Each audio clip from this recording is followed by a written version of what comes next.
जो एक ब्राह्मण परिवार के साथ किया गया। लेकिन क्या ऐसा ही वाकया रायबरेली जिले में देखने को मिलेगा, ये एक बड़ी बात निकलकर सामने आ रही है। इस वक्त हम रायबरेली जिले के जगतपुर थाना क्षेत्र में मौजूद हैं और जिस जगह पर हम खड़े हैं, कैमरामैन से कहेंगे तस्वीरें दिखाएं। आप देख सकते हैं कि किस तरह से प्रशासन के किरदारों के द्वारा किस तरह की दबंगाई निकलकर सामने आती है और बिना नोटिस दिए जिस तरह से गंगा एक्सप्रेसवे की आड़ में लोगों के घर गिराए जा रहे हैं, यहाँ तक कि ग्राम प्रधान से दबंगाई की जा रही है। तहसीलदार ऊंचाहार अजय गुप्ता आए हुए हैं और जेसीबी लेके बुलडोजर लेके ज़बरदस्ती घर गिरवाए दे रहे हैं। जब मैं जाके उधर तहसीलदार से बातचीत किया, हमने कहा कि साहब इनको नोटिस दे दीजिए या तो मुआवजा दिला दीजिए, तो उन्होंने मुआवजा और नोटिस की बात ना कह के हमारा कॉलर पकड़ के हमारे ऊपर टूट पड़े। फिर वहाँ पे पब्लिक थी, पुलिस थी, तो उन्होंने छुड़ाया। तहसीलदार साहब अपनी पूरी दबंगई, बोलते हैं पेट्रोल जला डाल के इसी में जला दिया। किसी तरह का कोई नोटिस दिया गया? कुछ भी नहीं दिया गया। कोई नोटिस नहीं। ये बैनामा की जमीन नहीं है। हाँ, तहसीलदार अभी कह के गए जो गिरवाने आए बुलडोजर जबरन गिरवा देंगे। जबरन गिरवा देंगे। लेकिन पैसा न दिया तहसीलदार कहा कि 2 लाख रुपया। क्या कह रहे हैं? उनको हम लोग खुद गिरा देंगे अगर जबरन मेरे घर में बुलडोजर चला तो। हाँ, फिर हम उनको मार के हम लोग जेल जाएंगे सब कोई। अगर गिराने आएंगे तो हम पेट्रोल डाल के आग लगा लेंगे, हमारा कुछ भी नहीं बचा है। सीधी सी बात। ये आपकी जिद है? ये मेरी जिद है, हमको जीना ही नहीं। अगर सब चला जाएगा तो क्या मतलब है ऐसी जिंदगी का। लोगों को मजबूर होना पड़ रहा है और रायबरेली प्रशासन क्या एक बार फिर से कानपुर देहात की घटना को दोहराना चाहता है? क्या रायबरेली की डीएम साहिबा एक बार फिर से नरसंहार चाहती हैं? नमस्कार दर्शक इंडिया में आपका स्वागत है। आपके साथ मैं हूं सचिन तिवारी। कानपुर देहात में आपने एक घटना देखी होगी, जिस घटना को देखने के बाद आपको भी उस प्रशासन की उस बर्बरता का एहसास हो गया होगा जो एक ब्राह्मण परिवार के साथ किया गया। लेकिन क्या ऐसा ही वाकया रायबरेली ज़िले में देखने को मिलेगा, ये एक बड़ी बात निकलकर सामने आ रही है। इस वक्त हम रायबरेली ज़िले के जगतपुर थाना क्षेत्र में मौजूद हैं और जिस जगह पर हम खड़े हैं, कैमरामैन से कहेंगे तस्वीरें दिखाएं। आप देख सकते हैं कि किस तरह से प्रशासन के किरदारों के द्वारा किस तरह की दबंगाई निकलकर सामने आती है और बिना नोटिस दिए जिस तरह से गंगा एक्सप्रेसवे की आड़ में लोगों के घर गिराए जा रहे हैं, यहाँ तक कि ग्राम प्रधान से दबंगाई की जा रही है और तहसीलदार साहब अपनी मर्यादा को भूल जाते हैं। बातचीत करेंगे और जानने की कोशिश करेंगे किस हद तक प्रशासन के द्वारा दबंगाई की गई। क्या नाम है आपका? टांगन प्रधान इंद्रजीत पांडे।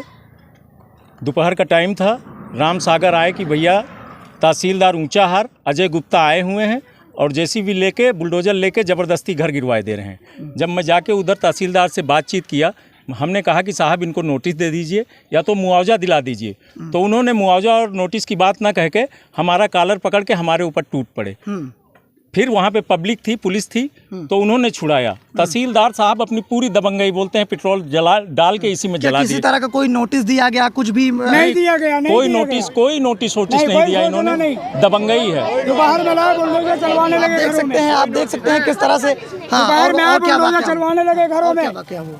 बस यही कि उन्होंने फिर बोला कि इधर सबके घर गिराए जाएंगे और अगर तुम लोग प्यार से नहीं निकले तो इसी घर में डाल दिया जाएगा, तुमको फोर्स बुलाएंगे और मारपीट होगी यहाँ पे।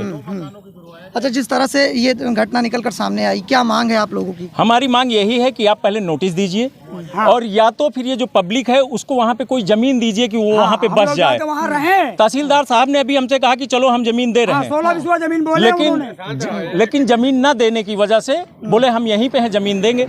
फाइल हमारी पट्टा की पहले जा चुकी है, लेकिन तहसीलदार साहब की वजह से 2 लाख रुपया का मांग है पर पट्टा। तहसीलदार साहब 2 लाख रुपए की 2 लाख रुपया पर पट्टा मांग है। तहसीलदार साहब इतनी बात कह के कि पट्टा देंगे और निकल गए। पट्टा दिया नहीं, बोले अभी जमीन देंगे, 2 लाख रुपया पट्टा है। लेकिन ना हमारे पास रिकॉर्ड है कोई बात उनकी कि हम मोबाइल से रिकॉर्ड कर लें, इसलिए वो झूठा समझ रहे हैं। तहसीलदार ये है और तहसीलदार साहब बिल्कुल दबंगई दिखा रहे हैं। 2 गाड़ी फोर्स बुला के गरीब जनता के ऊपर बुलडोजर चला रहे हैं और 2 मकानों को गिरा दिया है, जबरदस्ती गिरा दिया है।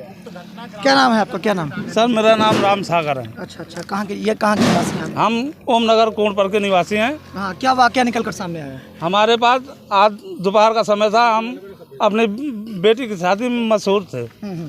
इधर तहसीलदार साहब ऊंचाहार आए, हम लोग का घर गिराने के लिए तैयार हुए। कोई ना कोई सूचना, ना कोई आपत्ति, ना कुछ।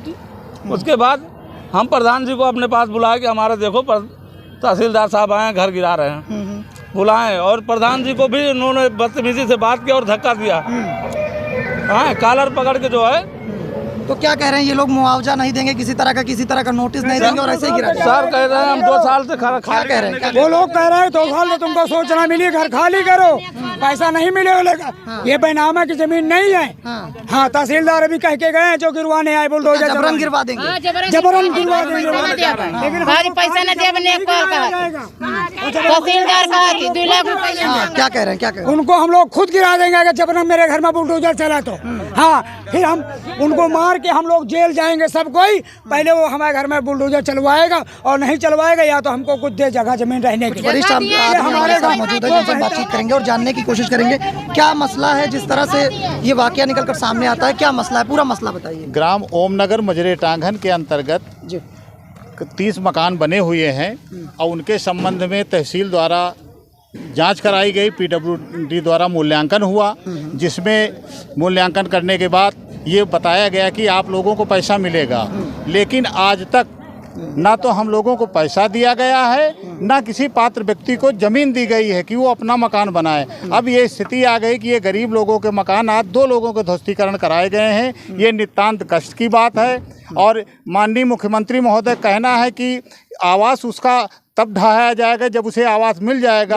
आज उनके कायदे कानून का उल्लंघन हो रहा है, इससे हम लोग मानसिक पीड़ित हैं। किसी भी हद तक जा सकते हैं ये लोग। अच्छा, इससे पहले भी आप लोगों ने कई सारी कोशिशें की होंगी, कई बार गए हैं? जी, हम तहसील ऊंचाहार गए, जिले गए और डीएम साहिबा के पास गए? हाँ, डीएम साहिबा के पास आश्वासन मिला वहाँ से? जिस समय ये रोड निकली थी उस समय हम लोग गए, उन्होंने कहा था कि आप लोगों की बात सुनी जाएगी, ज़मीन मिलेगा, मुआवजा मिलेगा। लेकिन आज तहसीलदार साहब के कथनानुसार हम लोग बहुत मानसिक पीड़ित हैं कि अब मुआवजा मिलेगा नहीं, मकान ध्वस्त करा दिए जाएंगे। बताइए हम लोग कहाँ पे जा कर के बसें?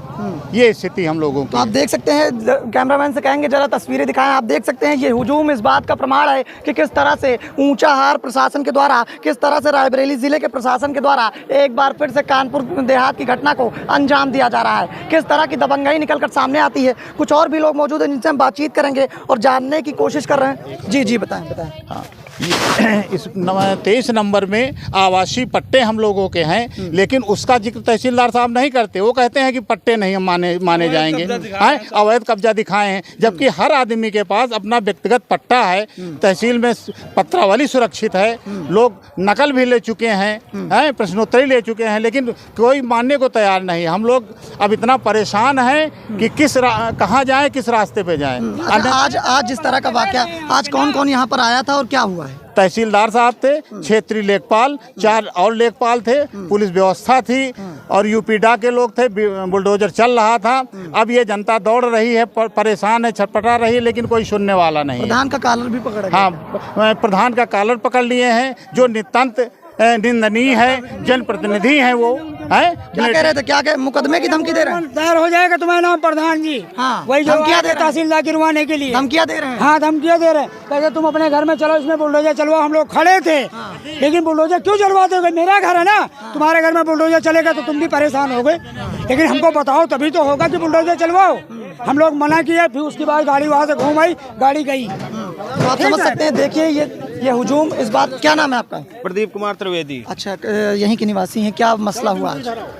भैया, घर गिराए जा रहे हैं हम लोगों के।